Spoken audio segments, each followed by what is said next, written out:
اهلا بيكم في الجزء الثالث من شابتر 6 قصه Prisoner of Zenda انجليش تالته ثانوي مع دراستك. وقفنا في الجزء اللي فات لحد ما روبرت هينزو عور رودولف رازندل في كتفه، ورودولف رازندل اتنقل للسرير بتاعه وبيصحى على خبر ان جوهان مستنيه تحت.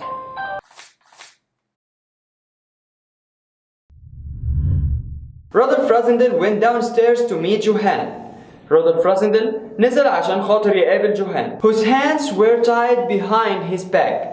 كانت ايديه مربوطة ورا ظهره ومتكتف. رازندل sat him down on a chair. رازندل قعده وهو متكتف كده على كرسي and began to speak with him. وبدأ ان هو يتكلم معاه. اكتشف ايه؟ He found جوهان a weak but not wicked man.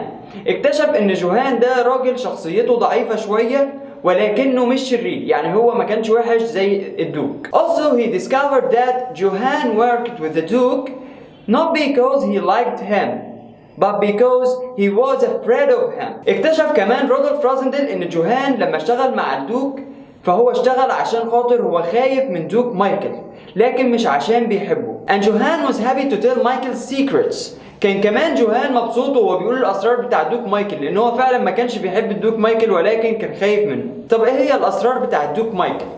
اكيد هتكون مخطط القلعه من جوه والخطط بتاعته عشان يحصل على عرش بريطانيا. جوهان بدأ يحكي لرودولف رازندل عن المخطط بتاع القلعة بتاعة زندا من جوه. خلينا نقول المخطط بتاع القلعة من جوه بالعربي عشان خاطر نفهمه وبعد كده نترجمه للإنجليش. جوهان بيقول لنا إن الكاسل أوف زندا أو قلعة زندا من جوه فيها أوضتين جنب بعض. الأوضتين دول محفورين في صخر وتقدر توصل لهم عن طريق جسر متحرك بس. الاوضتين اللي جنب بعض دول الاوضه الاولانيه ما فيهاش شبابيك خالص وعشان كده هي دايما مضاءه بالشموع، وبعدها الاوضه الثانيه فيها شباك صغير. الشباك ده بيقود لحاجه زي ماسوره حجريه. ماسوره حجريه دي بتصب في الخندق المائي اللي حوالين القلعه. والاوضه الثانيه دي هي اللي كان محبوس فيها الملك الحقيقي لبريطانيا بالسلاسل. مايكل كان حاطط 3 جاردز 3 حراس على الاوضه الاولانيه اللي ما فيهاش شبابيك دي. ليه؟ عشان لو حد هجم على الاوضه الاولانيه دي تشيرت هيروح للاوضه الثانيه يقتل الملك ويهربوا من الماسوره اللي بتصب في الخندق المائي.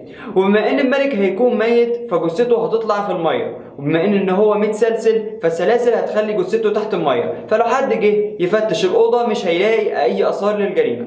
كمان عندنا تشيرت هو اللي هيهرب من الماسوره اللي بتصب في الخندق المائي وبعد كده هيطلع لبر الامان، ووراه ال3 جاردز اللي معاه او الرجاله اللي كانت موجوده في الاوضه الاولانيه. نقول كل اللي احنا قلناه ده بقى بالانجلش. Inside the castle there were 2 rooms that can be reached by only the drawbridge.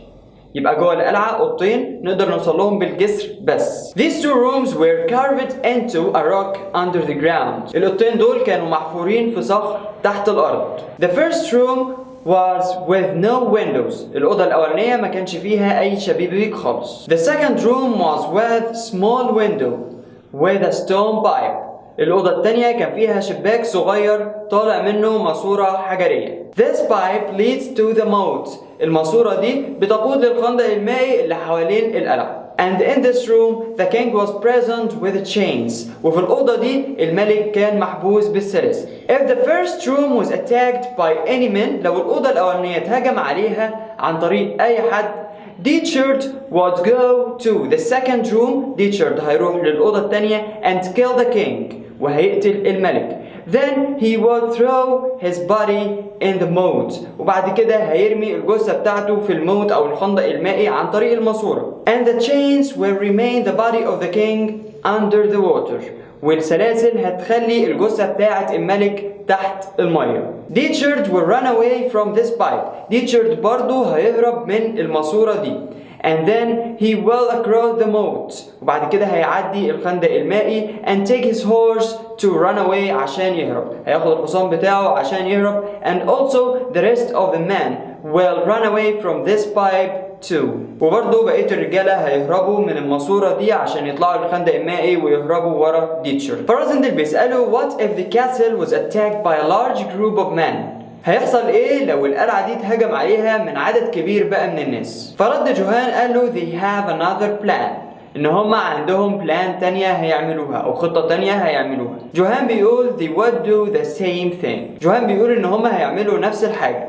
But one of the Duke's 6 men, واحد من الرجالة الستة بتوع دوك مايكل, would take the king's place, هياخد مكان الملك, and he would be present, وهيسجن نفسه. And Michael would say that, ومايكل هيقول he had present this man, إن هو سجن الراجل ده because he was rude to Antoinette de Maubert, لأن هو عامل أنطوانيت دي موبا بطريقة مش كويسة. فسيد بيقول it's a very clever plan, إن الخطة دي كويسة جدا.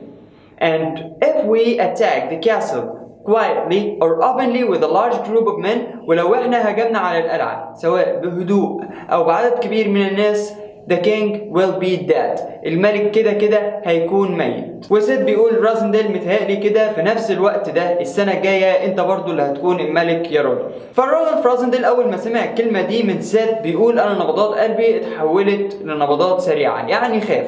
Because without proving that the Duke had killed the real king, عشان من غير ان هم يثبتوا ان دوك مايكل هو اللي قتل الملك الحقيقي, the Duke would stay for his opportunity to take Rodolph Razendel's place. يعني الدوك هيفضل متربص مستني الفرصة بتاعته عشان ياخد مكان رودولف رازندل اللي هو العرش بتاع بريطانيا.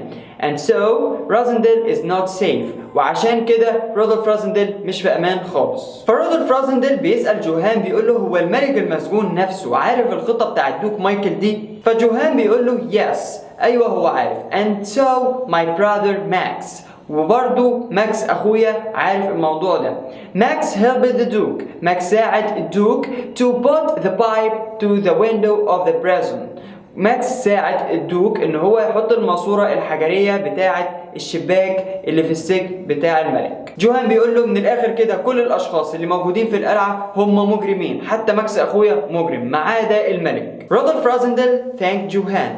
رودولف رازندل شكر جوهان وقال له if anyone asked you about if there was a prisoner at the castle, say yes, but don't tell him who is the prisoner. بيقول له لو أي حد سألك عن مسجون موجود في القلعة قول في مسجون, ولكن لو حد سألك مين هو المسجون ده ما تقولش هو مين. ورودولف قال له كمان we will help you if you keep your promises. قال له احنا كمان هنساعدك لو حافظت على وعودك لينا. Otherwise you won't be safe again. وإلا أنت مش هتكون في أمان تاني خالص. هنا جوهان بيمشي على أمل إن هو موثوق فيه من رودولف رازندل وسيت. هنا سيت بيسأل رودولف رازندل بيقول له أنت كده هتعمل إيه دلوقتي؟ فرازندل رد عليه بكوديشن مهم جدا. رودولف رازندل بيقول there are only two ways to save the king. في طريقتين بس هما اللي هننقذ بيهم الملك. One is if we have a miracle. الأولانية لو حصلت لنا معجزة. And the second if only one of Duke's men betrays him. والتانية إن واحد بس من رجال الدوك مايكل يخونه. بكده يكون انتهى chapter 6, والشابتر الجاي هنشوف رودولف رازندل وسيت ورجالتهم هيروحوا يعملوا ايه في القلعة. لو عجبك الفيديو دوس لايك, لو حابب تفيد غيرك اعمل لنا شير ومنشن اصحابك اللي في ثانوية عامة يشوفوا الفيديو, وما تنساش تسبسكرايب على الشانل بتاعتنا على اليوتيوب ودوس على علامة الجرس عشان يوصلك كل جديد. واخيرا تابع صفحتنا على الفيسبوك باسم دراستك.